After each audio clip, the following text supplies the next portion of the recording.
Universal presents Gangbusters, calling the police, calling the G-men, calling all Americans to war on the underworld. Gangbusters, with the cooperation of law enforcement officers of the United States, presents a picture of the endless war of the police on the underworld, illustrating the clever operation of law enforcement officers in the work of protecting our citizens. The all-American crusade against crime.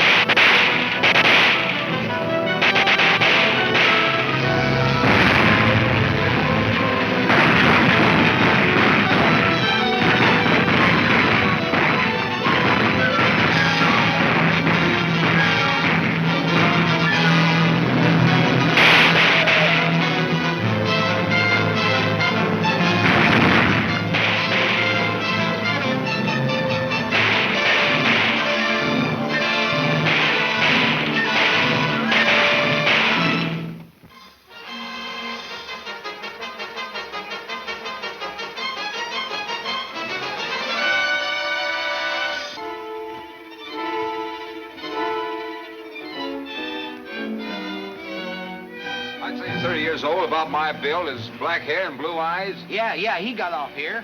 I noticed him because he was kind of nervous-like. Where'd he go? Down the track. Hopped the northbound freight just as he pulled away from the water tank. How long ago was that? 9 minutes and 30 seconds. Thanks very much. I recollect exactly what time it was, because I said to the young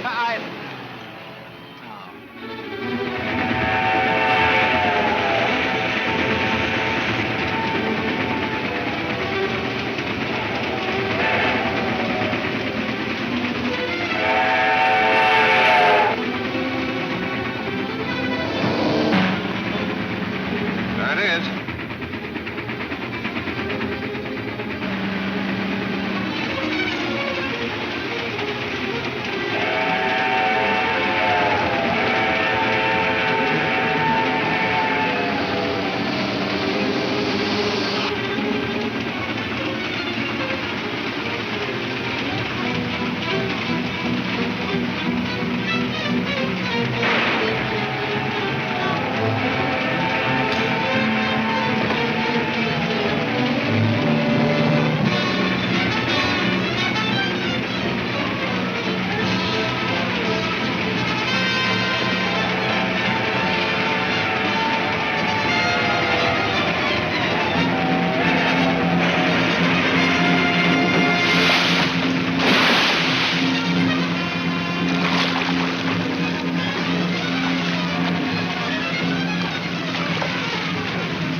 Very foolish of you, Haskins. Resisting arrest doesn't make you look very innocent. You can't arrest me, Bannister. They threw you off the force. You're not a cop. That's right, but Tim is.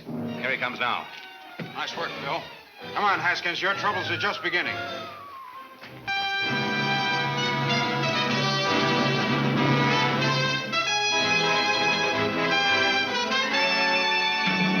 Is this story true? Bannister captures member of League of Murdered Men? Certainly it's true. I gave out the news myself. I don't see why you ever threw him off the force. He's the only man you had that ever got anything done. Well, you told me to, Your Honor. It was an order. Put him back on again. And that's another order. Bannister again, eh? All right, Mr. Bannister. We'll have Haskins out before the day's over. Hey, Professor, are you going to have him make out he commits suicide with them little white pills like I did? Certainly. And claim the body for burial and bring him back to life. Who can you send to make arrangements? Cops have seen all us guys since we had our pans altered. Take this to J.B. Malloy. He's an attorney who will act for us. Is he a friend of yours? Hardly.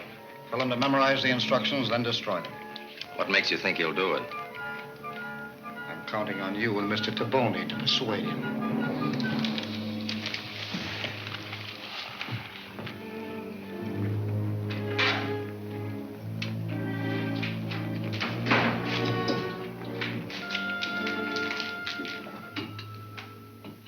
Mayor Hanson asked me to arrange this interview, Haskins. Persuade you to help us in rounding up the League of Murdered Men. What do you say? Not a chance. Why not? I'll use my influence as mayor to get you as light a sentence as possible. We don't make that sort of a bargain with criminals, Your Honor. I don't want it anyway. The League wouldn't rat on me, and I won't rat on them. Do you mean to tell me you're more afraid of the League than the law? Sure I am. You can't send me up for more than a few years. The League plays for keeps. Take him away.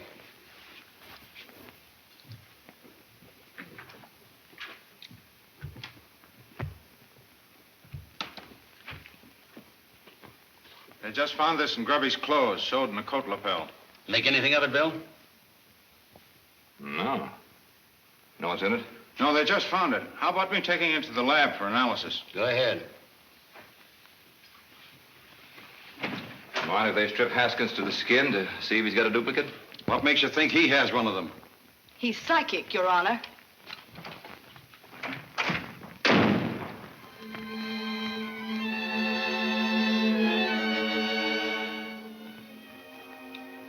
I'm very sorry, gentlemen, but I can hardly afford to become embroiled in anything as questionable as this. You can't afford not to, brother. Memorize what's on that paper, then burn it. And follow the instructions. I don't like to refuse, gentlemen. but- You ain't gonna.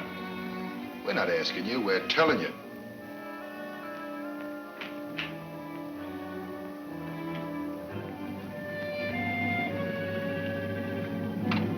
Yes, Mr. Malloy. Get Chief O'Brien for me at police headquarters. Yes, sir. That capsule contained a combination of the strongest soporifics known to medicine. Soporifics? You mean a sleeping powder? One that induces a sleep so deep that might easily be taken for death. Could a patient be revived from such a sleep? I think so, if given an antidote within a reasonable time. Why? Randall? I believe you've solved the riddle of those prison suicides that later turned up alive. You mean that's the League of Murdered Men? I don't get it. Well, they could have faked suicide by taking one of these capsules, and then could have been brought out of their sleep by the friends who claimed their bodies for burial. Bill, I think you've hit it. We searched Haskins and found this in the flap of one of his pockets. Similar to the one we found on Grub. Fill it with something harmless and put it back at his coat where you found it. What for? Because we don't want him to know we found it, and we don't want any more suicides. Attorney Malloy just phoned and said 2 men tried to hire him to visit Haskins and tell him to commit suicide at 5 o'clock. Then be on hand to claim the body. So his friends could bring him back to life as they did Taboni. I suppose so. I was pretty sure they'd try that. More mind reading, I suppose. Sure. Phone Malloy, will you, Chief? And tell him to pretend to do what they ask. What, and let them take Haskins away in a dead wagon? Sure, and then trail him right to their headquarters. I get it. Is everybody crazy? Maybe I am, but I think I know who Professor Mortis is. Who? I'll tell you after I search the records on Clayton Maxton. Who's Clayton Maxton? Sounds like an automobile horn, but that can't be right.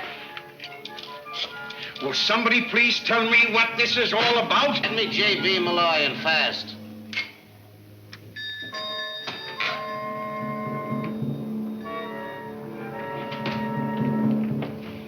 Well, I judge you convinced Mr. Malloy he should assist us. Sure. We'll pick up Haskins' body at 5 sharp. You know what worries me is, can we trust this guy, Malloy? Certainly not. By now, he's probably tipped off the police. Tipped off the police? I hope so. We've got to make them believe they're outwitting us. Otherwise, they'll never let us have Haskins' body. Yeah, but they'll trail it to our headquarters. They'll trail the body, yes, but not to our headquarters. Now, this is what I want each one of you to do. I was right. Professor Mortis is really Dr. Clayton Maxton, one of the greatest scientists in the country. Of course. I remember him now. Unbalanced on the subject of suspended animation. Right. He killed a man experimenting with it. He called it an experiment. The law called it murder. And send him to the chair. With the help of his lab assistant, he got one of those capsules and apparently committed suicide.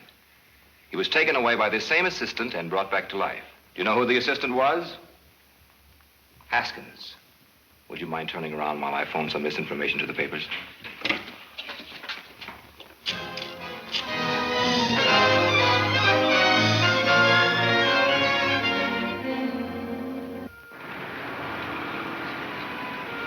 was over, I've got a mighty creepy feeling inside. Oh, forget it. Nothing can go wrong.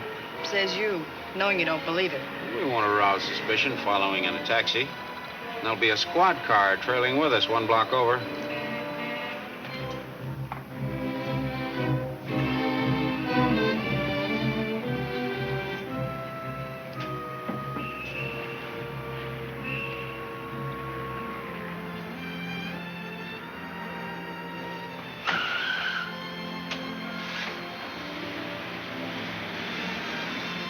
There it goes. All right, driver, follow that car.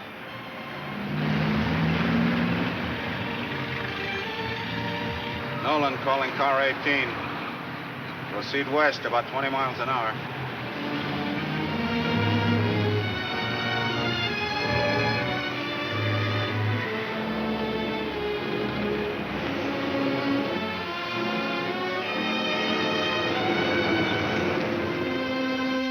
I get an awful guilty feeling about letting Bannister tackle this harebrained scheme. You ought to have, after getting me to fire him off the force. Well, I told you to reinstate him afterward, didn't I? But he wouldn't come back. Neither would I in his place.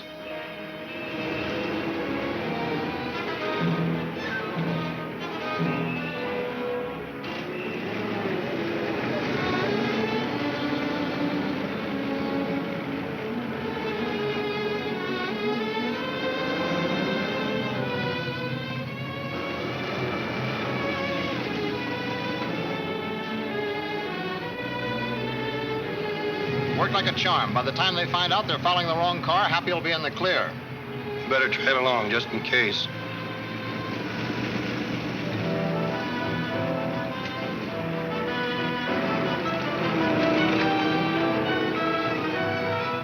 What's that for? Just an added precaution.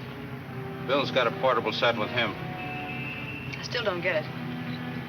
Oh, in case we lose the wagon, we pick up his beam and follow him that way. You know, like an airplane coming in the fog.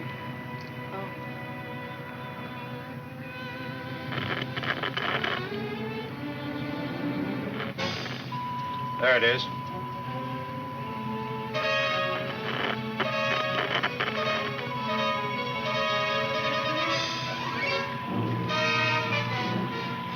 That's funny. Beam doesn't seem to come from the car ahead. Coming from back here and over to one side.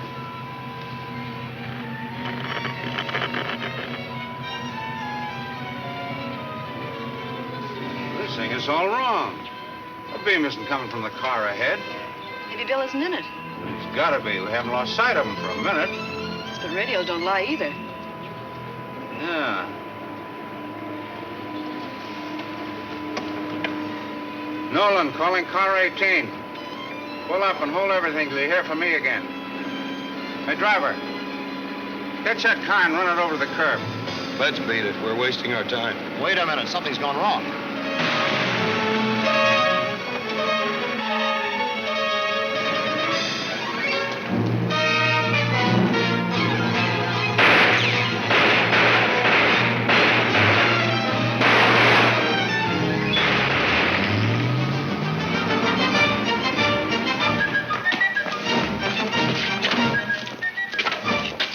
Switched wagons on us somehow. Bill's in the other one. Come on. Turn around and head back. Nolan, calling car 18. Something's gone haywire. Double back. I'll keep you advised, then step on it.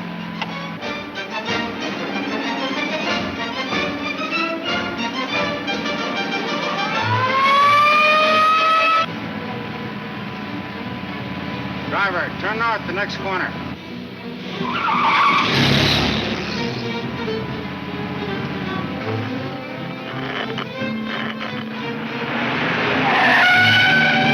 Nolan calling car 18. Turn north on Grand and continue till further advised.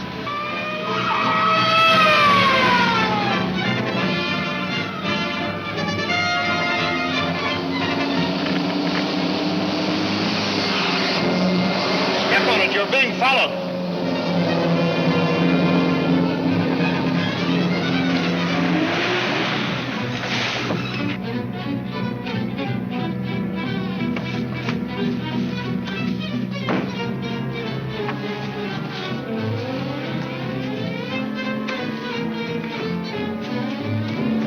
can handle it. Take this wagon up the road and ditch it.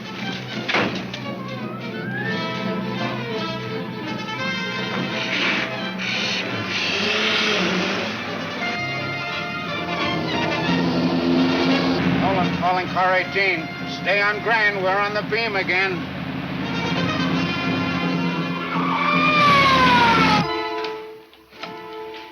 Right here, please.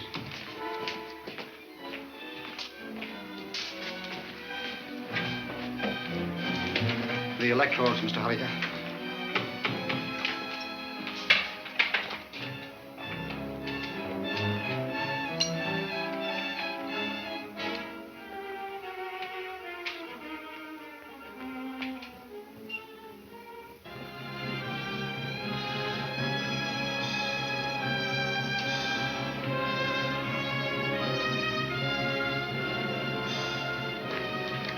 Bannister.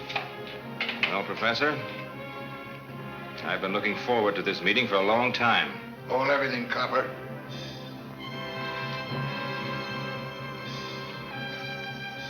Your coming here enables me to do something I've been wanting to do for a long time, Mr. Bannister.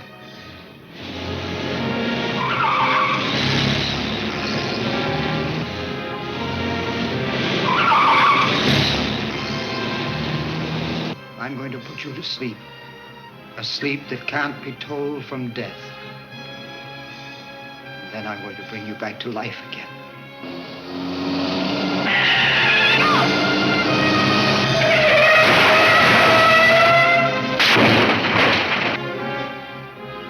Come on, Copper, lie down. You asked for it.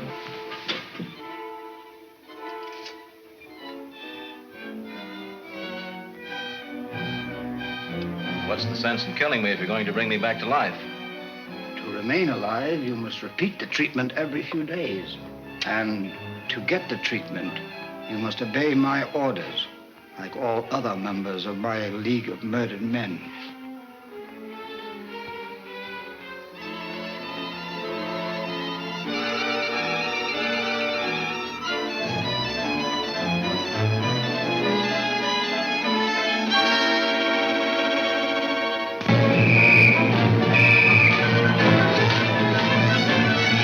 See Law and Order, 13th and final chapter of Gangbusters at this theater next week.